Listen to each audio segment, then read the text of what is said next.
Summer 1943. Across the night skies of Nazi Germany, Luftwaffe fighter controllers detected bomber streams unlike anything they had encountered before. British four-engine bombers appeared over Hamburg in numbers that defied belief, carrying payloads that transformed entire city districts into seas of flame within minutes. German air defense commanders, veterans who had protected the Reich for 3 years, watched their carefully constructed defensive system collapse under the weight of a new British strategy. Within 10 days, that collapse would culminate in a firestorm that killed more civilians in a single night than the entire London Blitz. A storm of fire so intense it created its own weather, so devastating that Albert Speer, Hitler's armaments minister, would later admit that 6 more raids like Hamburg would have forced Germany's surrender.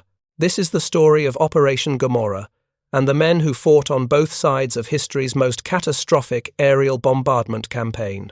If you're enjoying this deep dive into the story, hit the subscribe button and let us know in the comments from where in the world you are watching from today. Hauptmann Viktor Westhoff stood in the operations room of Nachtjagdgeschwader 1, Night Fighter Wing 1, studying the latest intelligence reports from the Reich Air Defense Command. Outside, the frozen airfield stretched into winter darkness, where his Messerschmitt Bf 110 night fighters waited under camouflage netting. Westhoff had flown 67 combat missions since joining the Night Fighter Force in 1941. He had shot down 11 British bombers, their flaming wreckage illuminating the German countryside as they fell. He wore the Iron Cross First Class, earned during a single night in September 1942 when he destroyed 3 Lancaster bombers over the Ruhr Valley. The defensive system he served protected Germany through layers of technology and tactics that British Bomber Command had failed to penetrate effectively. General Joseph Kammhuber, architect of the Kammhuber Line, had created what many considered the most sophisticated air defense network in history. Radar stations stretched from Denmark to the Swiss border. Würzburg ground control radars, with their distinctive dish antennas, tracked incoming bombers with precision. Freya early warning radars detected formations while still over the North Sea, giving controllers time to scramble interceptors. Himmelbett boxes, defensive zones approximately 20 miles wide and 20 miles deep, divided German airspace into controllable sectors. Each box contained a ground control station with 2 Würzburg radars. One tracked the bomber, one tracked the defending fighter. Controllers on the ground watched both plots on a Seeberg table, a large horizontal display where women's auxiliary plotters moved markers representing aircraft positions. The controller guided the night fighter via radio, directing turns and altitude changes until the pilot achieved visual contact. Turn left to heading 280. Target is now 2 kilometers ahead at your altitude. Increase speed. The system worked. British bomber losses exceeded 5% on many raids. 4% losses were considered the maximum sustainable rate. Above that threshold, Bomber Command was trading aircraft and trained crews faster than replacements arrived. Westhoff's own experience validated the system's effectiveness. During his last successful interception, ground control had guided him to within 200 meters of a Halifax bomber. His radar operator, Feldwebel Ernst Hartmann, picked up the target on the Liechtenstein airborne intercept radar. Westhoff maneuvered into firing position below and behind the bomber, invisible against the dark ground while the Halifax silhouetted against lighter sky. 4 20mm cannon and 2 7.92mm machine guns shredded the bomber's fuselage. The port inner engine exploded. Flames spread across the wing. The Halifax entered a steep dive, breaking apart at 8,000 feet. No parachutes were observed. 7 men gone in seconds. But the January intelligence reports contained troubling information. New 4-engine types appeared in greater quantities. The Avro Lancaster, introduced in 1942, carried heavier bomb loads than earlier types. The Handley Page Halifax flew in growing numbers. Even the older Short Stirling, limited by its relatively low service ceiling, arrived in streams of 50 or more aircraft. Production figures suggested the British aircraft industry had achieved full mobilization. Intelligence estimated Bomber Command possessed over 700 heavy bombers operational at any time. Crew training schools in Canada, under the British Commonwealth Air Training Plan, graduated thousands of pilots, navigators, bombardiers, and gunners annually. Most concerning were reports of new electronic systems. British bombers appeared to be carrying equipment that affected German radar. Several interceptions had failed when radar operators lost contact with tracked bombers inexplicably. Controllers reported strange interference on radar screens, making target identification difficult. Westhoff dismissed much of this as exaggeration. The defensive system had worked for 2 years. Losses inflicted on British bombers remained unsustainable. The RAF conducted raids, yes, but they were controllable. Defensive fighters shot down enough bombers to make each raid expensive. Flak batteries destroyed more. The combination limited Bomber Command's effectiveness. What Westhoff couldn't know in January 1943, was that British scientists and Air Marshal Arthur Harris, Commander-in-Chief of Bomber Command, were preparing to render his defensive system nearly obsolete. February 1943. High Wycombe, Buckinghamshire, England, Air Marshal Sir Arthur Travers Harris sat in his office at Bomber Command headquarters reviewing target folders for spring operations. Harris, called Bomber Harris by some and Butch Harris by his crews, had commanded Bomber Command since February 1942. He believed in strategic bombing with religious fervour. The destruction of German industrial capacity, he argued, would break the Nazi war machine more effectively than any land campaign. Cities housed the workers who built tanks, aircraft, and weapons. Destroy the cities, destroy German production capacity. His critics called it terror bombing, the deliberate targeting of civilian populations. Harris rejected this characterization. German cities were legitimate military targets. Their factories, their railways, their ports, their worker housing, all contributed to Germany's ability to wage war. The combined chiefs of staff had issued the Casablanca Directive in January 1943. It authorized the progressive destruction and dislocation of the German military, industrial, and economic system, and the undermining of the morale of the German people to a point where their capacity for armed resistance is fatally weakened. Harris interpreted this as authorization for area bombing. Destroy entire city districts. The directive specifically listed submarine construction yards, aircraft industry, transportation, oil production, and other war industries as target systems. German cities contained all of these. But Harris faced a fundamental problem. German air defences made precision bombing at night nearly impossible. Pathfinder Force, created in August 1942 and equipped with the best crews and latest navigation equipment, could mark targets with reasonable accuracy, but bomber streams spread over miles. Individual aircraft navigation varied significantly. Bombs fell across wide areas regardless of aiming points. The solution, in Harris's view, was to make the entire city the target. If bombs fell across a 2-mile circle, make sure everything within that circle contributed to German war production. Hamburg qualified perfectly. Germany's second-largest city, with 1.8 million inhabitants. The largest port city in Germany, handling crucial imports. Major shipbuilding centre constructing U-boats and surface vessels. Significant aircraft production, primarily for Blohm and Voss, building flying boats. Oil refineries processing imported petroleum. The city was, in military terms, a legitimate target saturated with war industry. Harris opened the Hamburg folder. Previous raids had hit the city, but with limited success. In July 1942, a raid by 403 aircraft killed 337 people and damaged the Blohm and Voss shipyards. Subsequent raids achieved similar, modest results.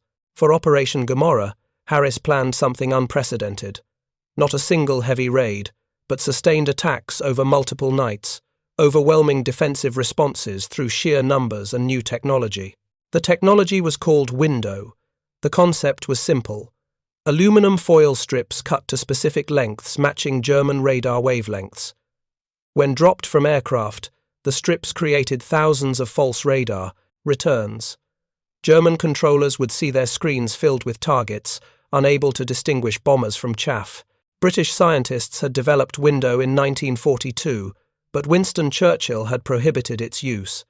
If the British used it, the Germans would copy it and use it against British radar defending England. The defensive advantage seemed greater than any offensive benefit. By mid-1943, the calculation had changed. British scientists believed German radar used similar frequencies to British systems. Window would work against both. But British fighters used airborne intercept radar less than German night fighters did. British ground control relied more on visual tracking by searchlight batteries and observer posts. The Germans had invested heavily in radar-directed night fighting. Window would hurt them more. Churchill authorized Window's operational use in July 1943.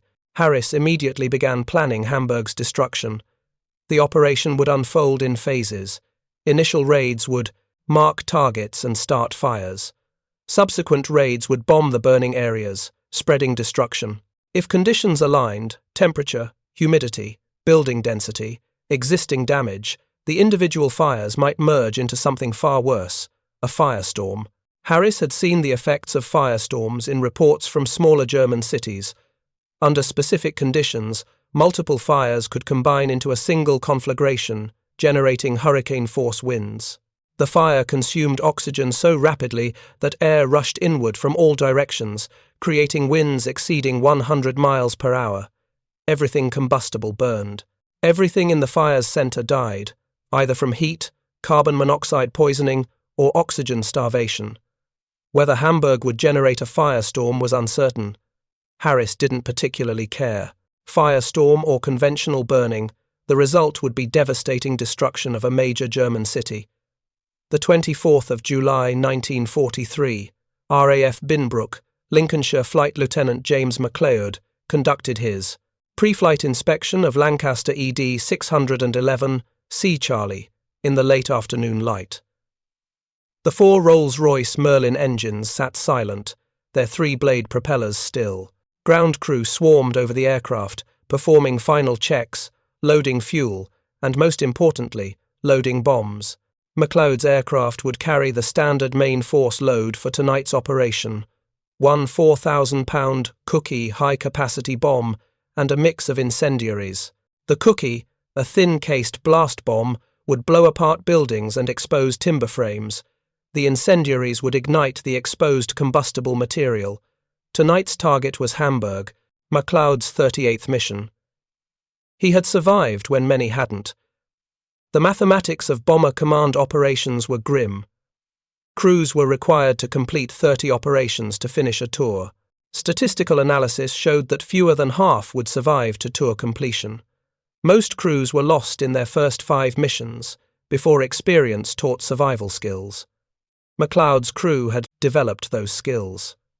His bomb aimer, Flying Officer David Russell, could identify landmarks through heavy cloud, using H-2S ground mapping radar. His navigator, Flight Sergeant Thomas Brennan, plotted courses accounting for winds with uncanny accuracy. His wireless operator, Flight Sergeant Patrick Hayes, maintained communications even under heavy fighter attack. But tonight would be different. The briefing that afternoon had revealed something new. Each aircraft would carry packets of metallized paper strips. At specific points during the bomb run, the crews would push these strips out through the flare chute. The officers explained that this would confuse German radar. Macleod didn't fully understand the technology, but he understood the implication. If German radar couldn't track individual bombers, their night fighter system would collapse. Ground controllers couldn't vector fighters to intercepts if they couldn't distinguish individual targets. This meant fewer losses. Maybe significantly fewer. The thought created an unfamiliar sensation: hope. Perhaps this mission wouldn't end with watching friendly aircraft explode in night sky. Perhaps the odds had shifted. At 2,140 hours, engines started across the airfield. The distinctive sound of Merlin engines running up to full power echoed across Lincolnshire. Macleod advanced the throttles on Sea Charlie. The Lancaster, weighing over 30 tons with fuel and bombs, began rolling. Across England, 791 aircraft prepared for takeoff.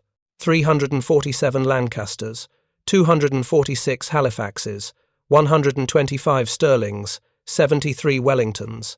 The largest bomber stream yet assembled for a single target. Every aircraft carried window. Every crew had orders to drop the metallized strips at prescribed intervals. Sea Charlie lifted off at 2,203 hours. Macleod climbed to 18,000 feet and set course for the North Sea. Around him, hundreds of other bombers formed into the stream, a river of aircraft flowing toward Germany. The 24th of July, 1943, 2,330 hours, Luftwaffe fighter control. Center, Northern Germany. Oberst Johann Müller watched the plotting table in growing confusion. Women's auxiliary personnel moved markers representing bomber formations, but the display made no sense. "How many bombers are we tracking?" Müller demanded. "Sir, we're showing over 000 individual radar contacts." "Impossible. British Bomber Command didn't possess 000 heavy bombers. The entire RAF bomber force numbered perhaps 1,000 aircraft total. Something was wrong with the radar. Check all stations. Are we experiencing equipment malfunction?" Reports flooded in from radar sites across northern Germany. All reported the same phenomenon: radar screens filled with targets. Not discrete formations that controllers could track, but clouds of contacts merging and separating in impossible patterns. Würzburg operators reported similar problems. They locked onto targets, only to lose them seconds later as dozens of new contacts appeared. The carefully constructed Himmelbett system, which relied on ground control directing fighters to specific bombers, had become useless. "Launch all available fighters," Müller ordered. "Visual interceptions only." But visual interceptions required fighters to patrol areas where bombers might appear, searching visually in darkness. The efficiency of ground-directed intercepts placing fighters precisely where bombers flew was gone. Night fighters launched from airfields across northern Germany. Pilots climbed into the bomber stream and searched visually for targets. Some succeeded. Most flew through empty sky while bombers streamed past miles away. The 24th of July 1943, 0100 hours. Over Hamburg, Flight Lieutenant Macleod watched flares descending over Hamburg. Pathfinder Force had marked the target. Red and green indicators hung in the sky, burning with fierce intensity, marking the aiming point for main force bombers. "Bomb doors open," Russell called from the bomb aimer's position. Below, Hamburg spread across the Elbe River. Fires, already burned from the first wave of bombers. Searchlights stabbed upward, dozens of them, creating a forest of light. Flak bursts dotted the sky, black puffs appearing and disappearing. "Steady! Steady! Bombs gone!" Key Charlie lifted as 10,000 pounds of explosives fell away. Macleod held course for the required photograph, then banked hard left, escaping the target area. Behind them, Hamburg erupted. The 4,000-pound cookie detonated in the district of Billwerder, the blast wave shattering buildings across a 100-yard radius. Roofs collapsed, walls crumbled, incendiaries scattered across the exposed wreckage, igniting fires in dozens of locations. Across the city, 2,396 tons of bombs fell in approximately 50 minutes. The concentration exceeded anything Hamburg had experienced. Fires merged into conflagrations. Entire streets burned. German fire brigades responded, but the scale overwhelmed available resources. When firefighters arrived at one burning block, they found 3 more, blocks already involved. Water pressure dropped as mains fractured. Roads became impassable, blocked by rubble and fire. In the defensive system, chaos reigned. Night fighter pilots reported finding bombers, only to lose them in the darkness. Some successful interceptions occurred losses for the night, totaled 12 aircraft, 1.5% of the attacking force, but compared to normal loss rates of 4 to 5%, the reduction was dramatic. Hauptmann Westhoff, flying from Wittmundhafen, searched for targets for 90 minutes. His radar operator reported contacts repeatedly, but each time Westhoff maneuvered to investigate, the contact disappeared. Once he glimpsed a Lancaster silhouetted briefly against fires below, but lost it before achieving firing position. "I don't understand," Hartmann said over the intercom. "The radar shows targets everywhere, but I can't lock onto anything. Westhoff didn't understand either. Something had changed. The British had done something to their radar that rendered the ground control system useless. When he landed at dawn, after hours of fruitless searching, Westhoff filed a report noting the radar problems. Similar reports flooded in from across the defensive system. Controllers compared notes. A pattern emerged. At approximately 2,330 hours, all radar systems had simultaneously become nearly useless. The 25th of July 1943. Hamburg dawn revealed the damage. The Billwerder and Hammerbrook districts were destroyed. Approximately 1,500 people were dead, with thousands more injured. 30 chemical and timber works burned. Residential areas covering several square kilometers lay in ruins. Hamburg's civil defense organization, one of the most comprehensive in Germany, began rescue operations. Fire brigades from surrounding cities converged on Hamburg. Luftschutz, air defense workers, dug through rubble searching for survivors. Hospitals overflowed with wounded. Police President Georg Ahrens coordinated emergency response from the city's command bunker. Ahrens had prepared for British raids, but this attack exceeded previous experience. The concentration of bombs, the duration of the raid, the number of fires, everything suggested a new level of British capability. More troubling were reports that another raid was expected. Intelligence suggested the British would return, possibly within days. Hamburg's fire brigades were exhausted. Water distribution systems were damaged. Shelters were crowded with people who had lost their homes. Ahrens requested additional fire equipment and personnel from surrounding regions. The Reich Air Protection League dispatched units from as far away as Munich. Everyone understood Hamburg would be hit again. The question was when and how severe. The 26th of July, 1943, RAF Bomber Command Headquarters, Harris reviewed the initial damage assessment for the July 24 raid. Reconnaissance photographs showed extensive destruction in the target area. More importantly, loss rates had dropped dramatically. The window, countermeasure, had worked even better than expected. German night fighter effectiveness had collapsed. Controllers couldn't direct intercepts without radar tracking. Pilots searching visually found occasional targets, but the systematic efficiency of the Kammhuber Line was gone. Harris immediately ordered continuation of Operation Gomorrah. Hamburg would be hit again, and again, until nothing remained.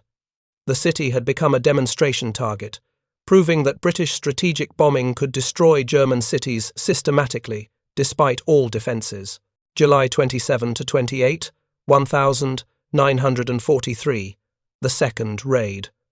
On the night of July 27, 787 aircraft attacked Hamburg again. Weather had deteriorated, cloud cover obscured the ground, but Pathfinder crews marked targets using H-2S radar.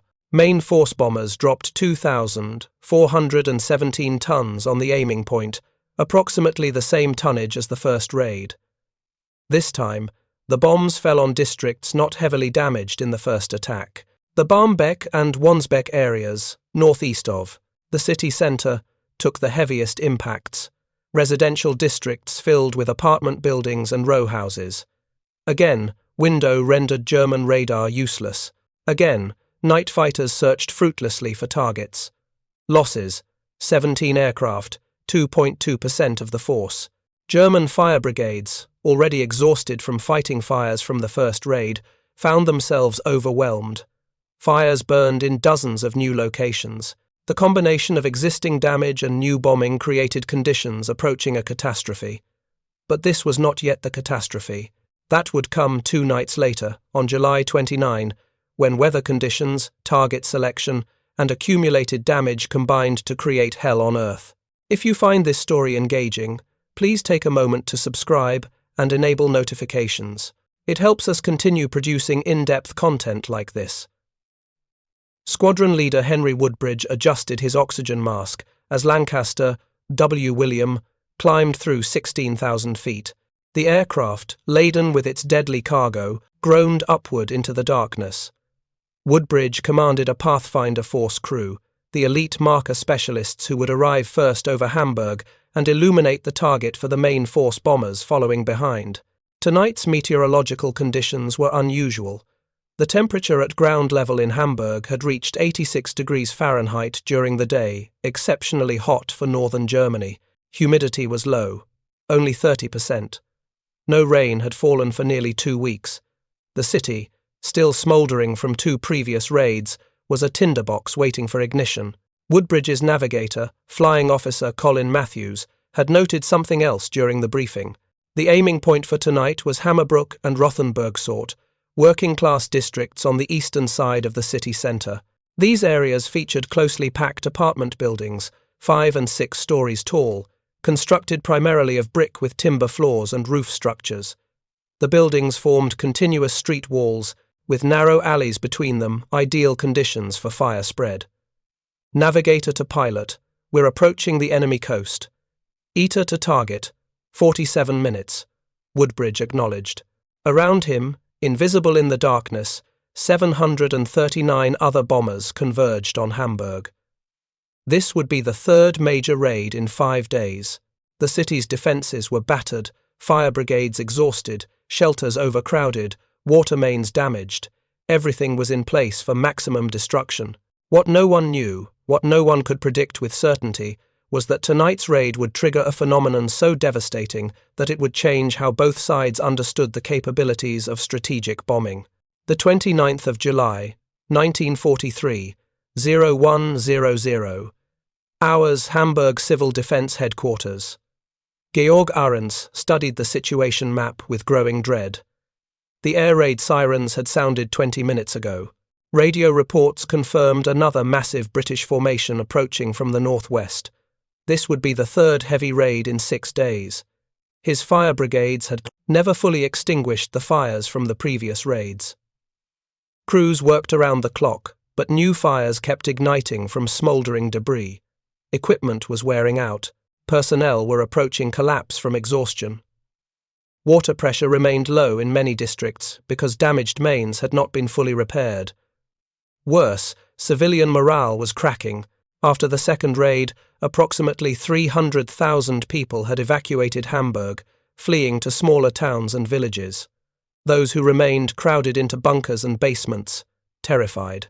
The invincibility of German air defences, promised by propaganda for 3 years, had proven illusory. Ahrens had served in World War I. He understood fear, understood how men broke under sustained bombardment. He saw the same breaking point approaching in Hamburg's civilian population. Another heavy raid might trigger mass panic. All districts report ready, his aide announced. Shelters are at capacity. Fire brigades are positioned. Luftschutz crews are standing by. Ahrens nodded. They had done everything possible. Now they would endure whatever the British brought.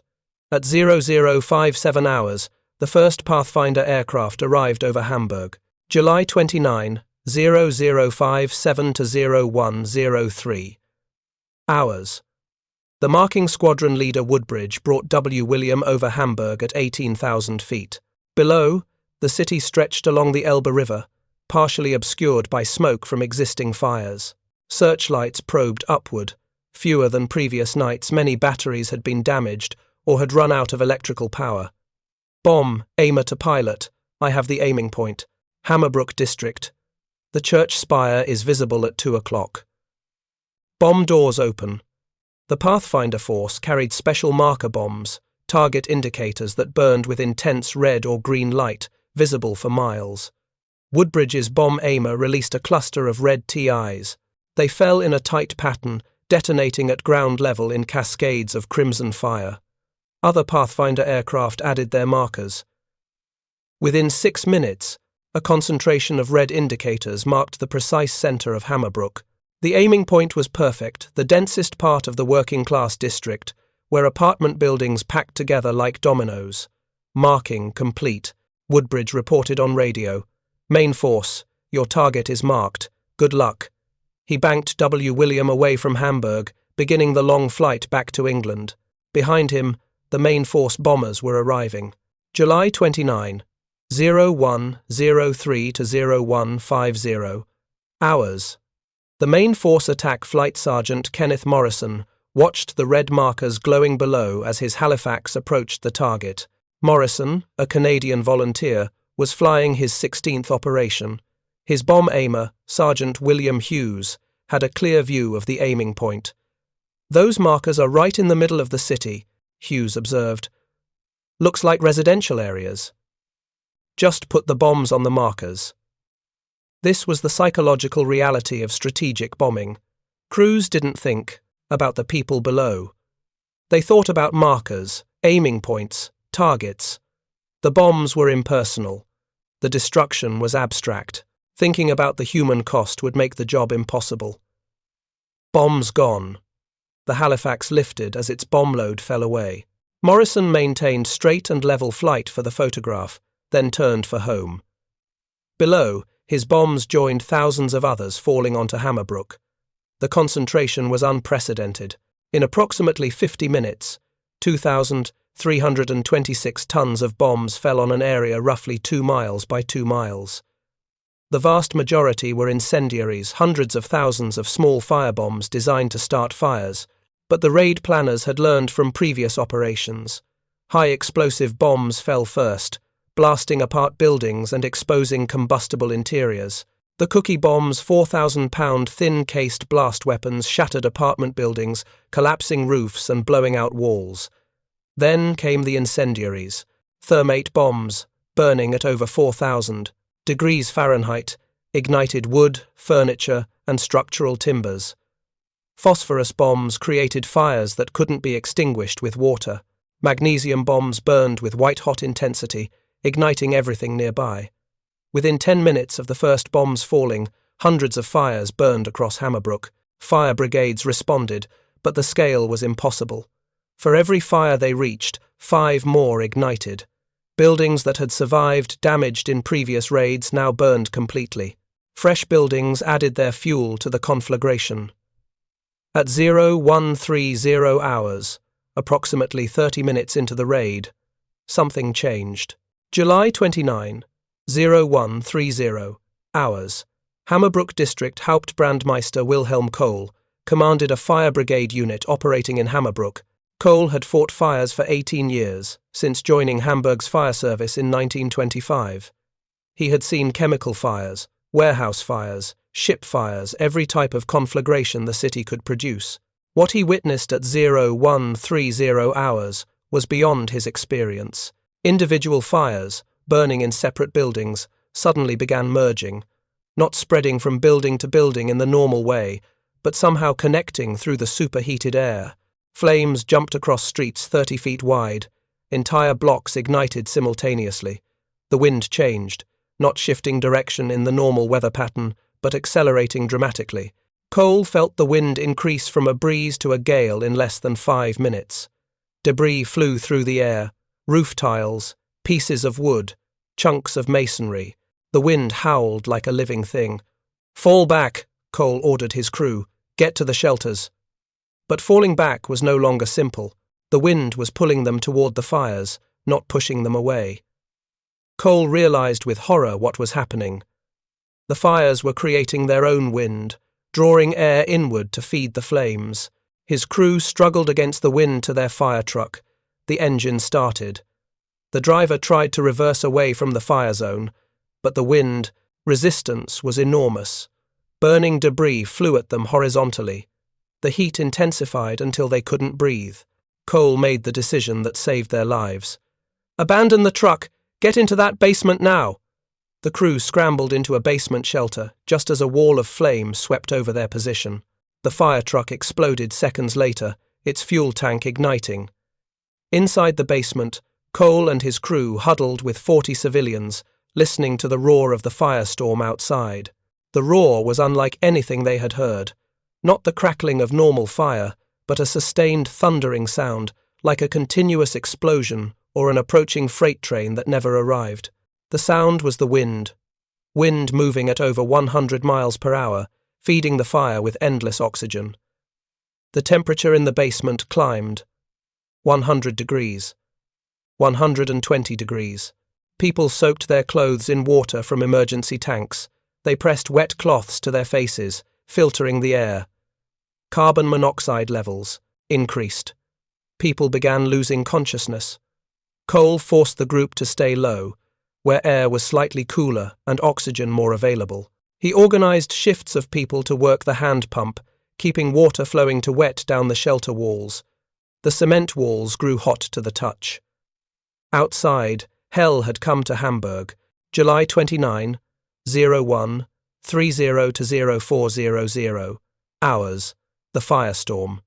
The phenomenon unfolding in Hammerbrook and surrounding districts was a firestorm, though few alive had ever witnessed one. The conditions were precise: high temperature, low humidity, closely spaced combustible buildings, massive simultaneous ignition, and most critically, accumulated damage from previous raids that had weakened structures and spread debris. The physics were straightforward but catastrophic. Hundreds of fires burned simultaneously, generating enormous heat. Hot air rose rapidly, creating low pressure at ground level. Air from surrounding areas rushed inward to fill the vacuum, creating wind. The incoming air fed the fires with fresh oxygen, making them burn hotter. Hotter fires created more rising air, more low pressure, stronger winds, more oxygen. The cycle became self-sustaining. Within 30 minutes, winds reached 100 miles per hour at ground level, with gusts exceeding 150 miles per hour. The temperature at the center of the firestorm reached between 1,400 and 1,800 degrees Fahrenheit, hot enough to melt glass, hot enough to ignite spontaneously any combustible material. People caught in the open were lifted off their feet and thrown into the flames. Those who tried to flee found themselves running against hurricane-force winds, unable to make progress. Many were asphyxiated before the flames reached them. The fire consumed oxygen so rapidly that air became unbreathable. In the Eilbeck Canal, hundreds of people sought refuge in the water. The firestorm boiled the canal. Survivors reported seeing people simply vanish into steam. The intense heat created bizarre effects. Asphalt on streets melted, trapping people's feet. Fat from human bodies liquefied and burned, adding fuel to the fires. The firestorm lasted approximately 3 hours, from 0130 to 0400 hours. During that time, it consumed roughly 8 square miles of Hamburg Hammerbrook, Rothenburgsort, Ham Nord, Ham Süd, Billwerder Ausschlag, and parts of Street Georg. Everything within the fire zone burned completely. Buildings collapsed into rubble, streets became corridors of ash, weather stations recorded the phenomenon. A cumulus cloud formed over Hamburg, rising to 30,000 feet, generated entirely by the heat of the firestorm. Lightning discharged from the cloud, lightning created by fire, not weather. The cloud glowed red from below, visible for 200 miles. July 29, 0400 to 0800 hours. The aftermath. When dawn broke over Hamburg, the firestorm had burned itself out. Nothing remained to burn in the affected districts. Wilhelm Kohl and his fire crew emerged from their basement shelter to find an alien landscape. The buildings were gone. Not damaged, gone. Collapsed into rubble piles rarely more than 6 feet high. The street grid was recognizable only by the lines of debris. Everything combustible had burned: wood, paper, cloth, furniture, human bodies. What remained was brick, stone, twisted metal, and ash. The heat was still intense, too hot to approach many areas. Fires still burned in basements where coal and fuel oil had ignited. But the firestorm itself had extinguished, having consumed all available fuel. Cole began searching for survivors. His crew found almost none in the core fire zone. Those who had remained in basement shelters had died from heat and carbon monoxide poisoning. Those who fled to open spaces had been caught by the wind and flames. Those who sought refuge in water had boiled. The death toll was impossible to calculate immediately. Entire apartment buildings with hundreds of residents had vanished. Civil defense records were destroyed. Many bodies had been completely incinerated, leaving no remains to count.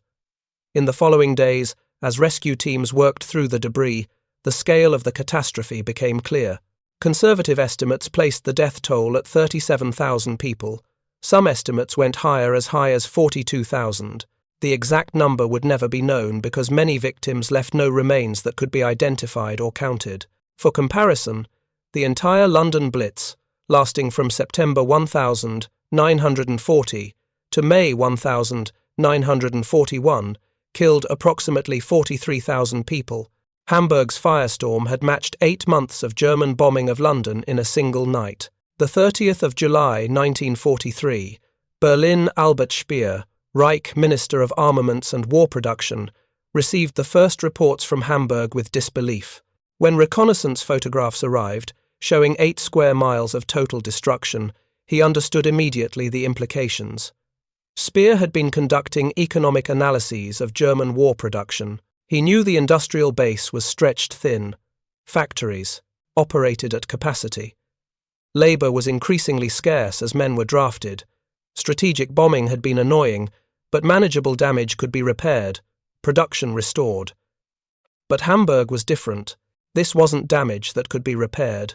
This was obliteration. If the British could do this to Hamburg, they could do it to any German city.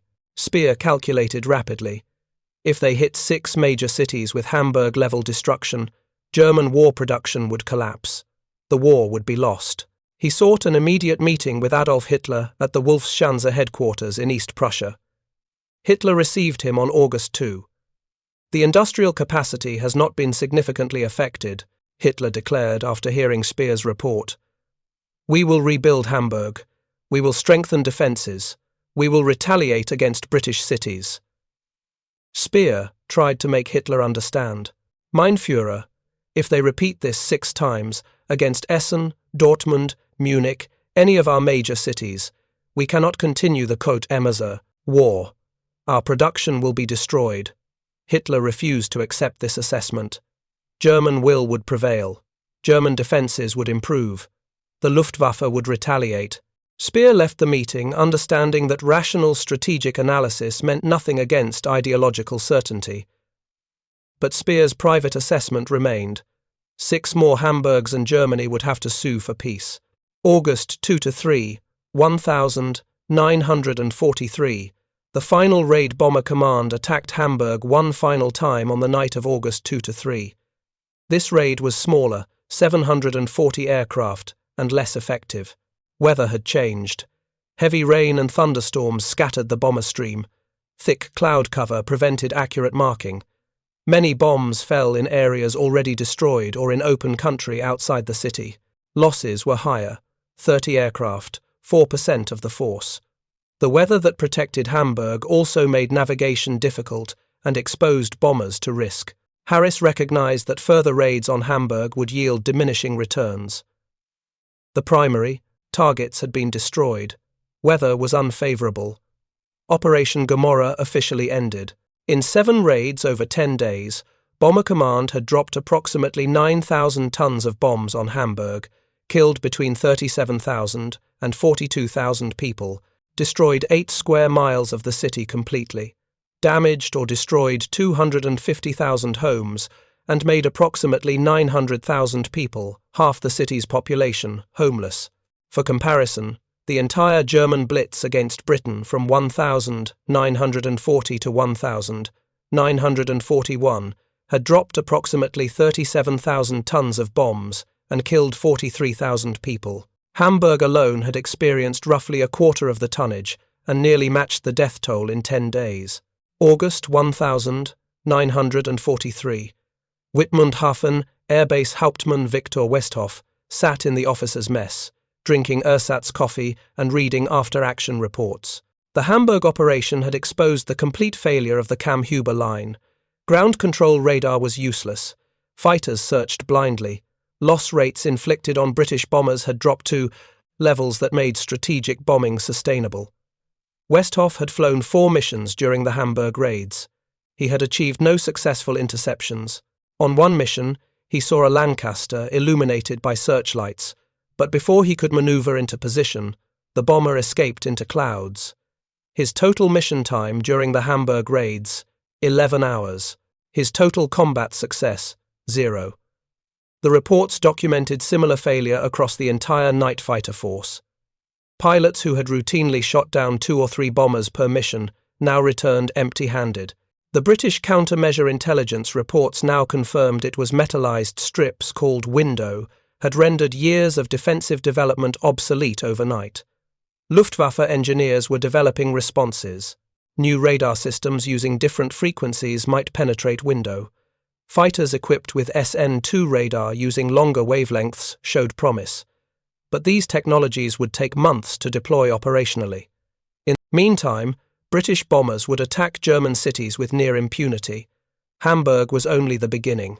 Westhoff's assessment, shared by most experienced night fighter pilots, was blunt. We can no longer defend German cities against concentrated British night bombing. September 1943. Hamburg. The reconstruction of Hamburg began slowly. 3 months after the firestorm, the destroyed districts remained largely uninhabitable. Debris removal was a monumental task. Millions of tons of rubble blocked streets. Unexploded bombs remained buried throughout the affected areas, making clearance work dangerous. The psychological impact on Germany was profound. Hamburg had been considered a safe city, far from front lines, protected by sophisticated defenses. If Hamburg could be destroyed, no German city was safe. Morale dropped across the Reich. Joseph Goebbels, Reich Minister of Propaganda, faced a difficult task. He couldn't hide Hamburg's destruction. Too many people had witnessed it too. Many refugees had spread across Germany telling their stories. Instead, he tried to frame it as evidence of British barbarism, attacking civilian targets with terror weapons. But German civilians understood the reality. British bombing was effective. German defences couldn't stop it.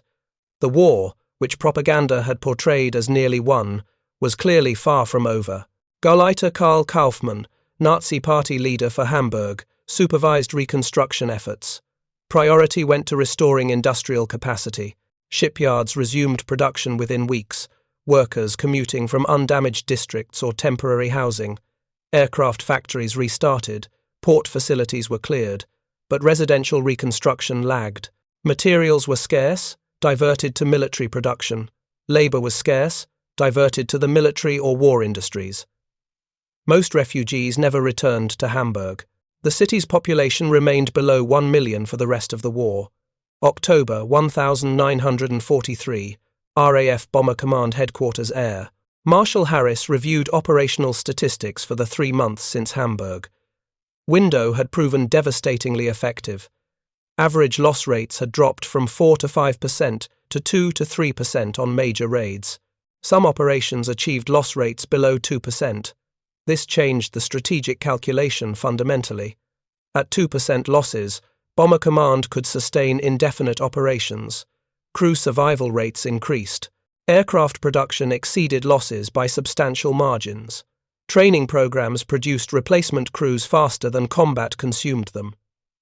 Harris planned to exploit this advantage systematically. The target list included every major German city: Berlin, Munich, Stuttgart, Frankfurt, Cologne, Essen, Dortmund. Each would receive Hamburg-level attention, multiple raids, massive tonnage, deliberate creation of firestorm conditions. The Battle of Berlin would begin in November, a sustained campaign to destroy the German capital. Harris believed Berlin's destruction would break German morale completely and possibly end the war. Whether Harris could replicate Hamburg's firestorm remained uncertain. The specific conditions, weather, building density, accumulated damage, might not align in other cities. But even without firestorms, concentrated bombing could destroy German urban centers systematically. Statistical analysis. Operation Gomorrah. Final accounting of Operation Gomorrah revealed its scale. Bomber command effort. 7 major raids plus numerous smaller operations, 3,095. Total aircraft sorties against Hamburg, 8,621 tons of bombs dropped, 86 aircraft lost to all causes, 2.8% loss rate. Damage to Hamburg, 37,000 to 42,000 civilians killed, 37,000, wounded, 8.57 square miles, totally destroyed. Roughly 60% of the city, 250,000 homes destroyed. 900,000 people made homeless, half the city's population. 3 large factories destroyed, 4,118, Small factories destroyed 580, industrial plants damaged 2,632, commercial. Buildings destroyed. 24 hospitals destroyed. 277 schools destroyed. 58 churches. Destroyed military-industrial impact. U-boat construction delayed by several months. Aircraft production reduced by approximately 20% temporarily. Port capacity reduced by 50%. For 3 months, 180,000 workers evacuated from Hamburg, reducing labor availability. Synthetic oil production at 2 plants completely stopped. Comparative analysis. The London Blitz, September 1940, May 1941. 71 major raids over 8 months. Approximately 37,000 tons of bombs, 43,000 civilians killed, 1 million homes, damaged or destroyed. Hamburg, July 24, the 3rd of August 1943. 7 major raids over 10 days, 8,621 tons of bombs, 37,000 to 42,000 civilians, killed 250,000 homes destroyed. In 10 days, Bomber Command had delivered roughly a quarter of the Blitz's tonnage and achieved nearly the same death toll. The concentration of bombing made Hamburg proportionally more devastating than the Blitz. November 1943. The evolution of German defense. By autumn 1943, the Luftwaffe had begun adapting to window. The adaptation came too late to save Hamburg, but would make subsequent British raids more costly. New radar systems entered service. The SN-2 Liechtenstein radar, operating at longer wavelengths, typically 50-80 MHz, compared to 490 MHz for earlier systems, was less affected by window. Night fighters equipped with SN-2 could track bombers despite the metallized strip countermeasure. Tactical changes accompanied technological improvements. Zame Sau, tame boar. Tactics placed night fighters directly in bomber streams, using visual searching rather than ground control. Wild Sau, wild boar, used single-engine day fighters flying night missions over target cities, attacking bombers illuminated by fires and searchlights below. These adaptations increased British losses but never returned to pre-window effectiveness. The carefully constructed Kammhuber Line system of ground-controlled interceptions remained permanently degraded. German night fighter pilots adapted by becoming more aggressive, more willing to take risks. But this aggressiveness led to higher losses among the defenders as well. Hauptmann Westhoff transitioned to the new tactics, flying Zame Sau missions through bomber streams. He achieved 3 more victories before being shot down by a British bomber's rear gunner in February 1944.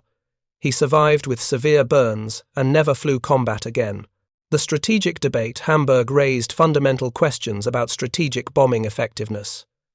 Had it proven Harris's theory that city destruction could break German morale and end the war, or had it simply demonstrated the capacity to inflict massive civilian casualties without decisive strategic effect?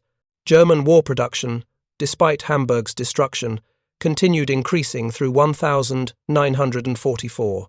Albert Speer's dispersal of industry and efficiency improvements actually increased output even as bombing intensified. Civilian morale, while damaged, didn't collapse. German forces continued fighting effectively until the very end of the war in May 1945. Critics of strategic bombing cited these facts, arguing that Hamburg, despite its horror, hadn't achieved decisive results. The war continued for 2 more years. German production increased. Military resistance remained fierce. Defenders of strategic bombing argued differently.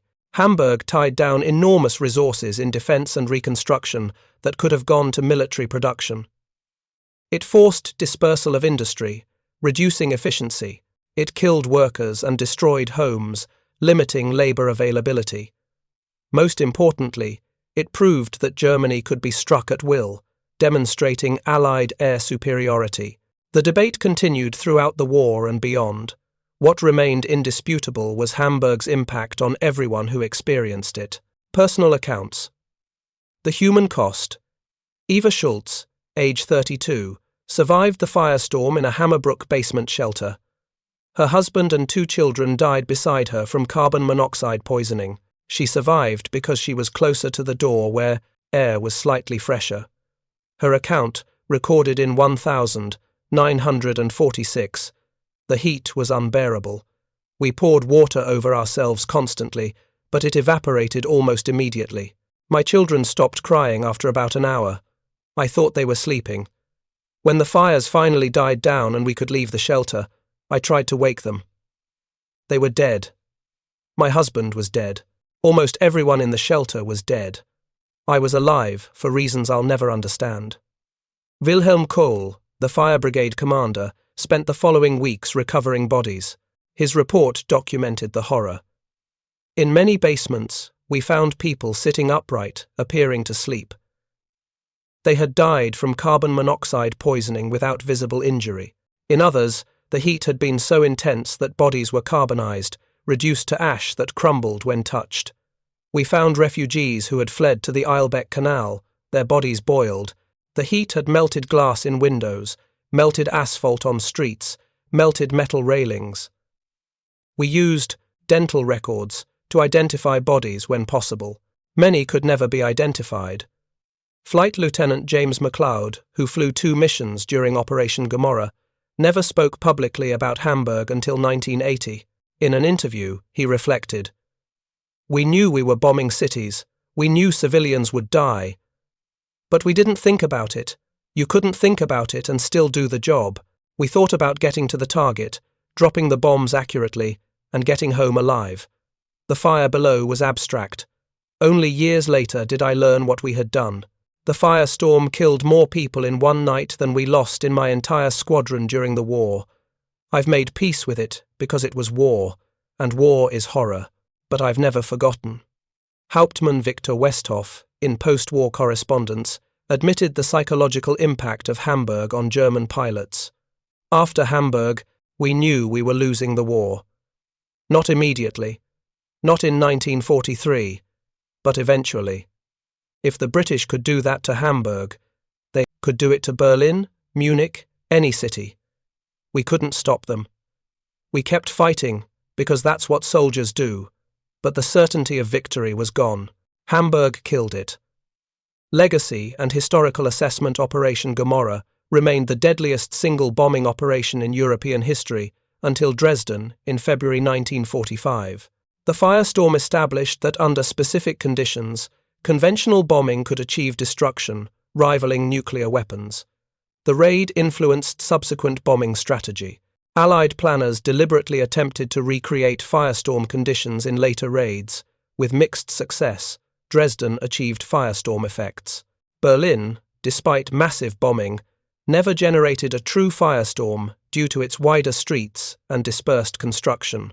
Post-war analysis by strategic bombing surveys confirmed Hamburg's military-industrial impact was significant but temporary. Production recovered within months, but the psychological and social impact was permanent. Hamburg demonstrated German vulnerability and Allied capability in ways no previous raid had achieved. In 1943, Hamburg proved that strategic bombing could destroy major cities. Whether such destruction was militarily necessary or morally justifiable remained debated for decades. What was indisputable? 37,000 to 42,000 people died in 10 days, most in a single night, from a firestorm that was both man-made and beyond human control once it began. The men who created that firestorm, British aircrew following orders, German civilians simply living in their city, were caught in the machinery of total war. The personal stories of survival and loss, heroism and horror remain as testimony to what happens when industrial warfare is applied to urban populations without restraint. Thank you for watching. For more detailed historical breakdowns, check out the other videos on your screen now, and don't forget to subscribe.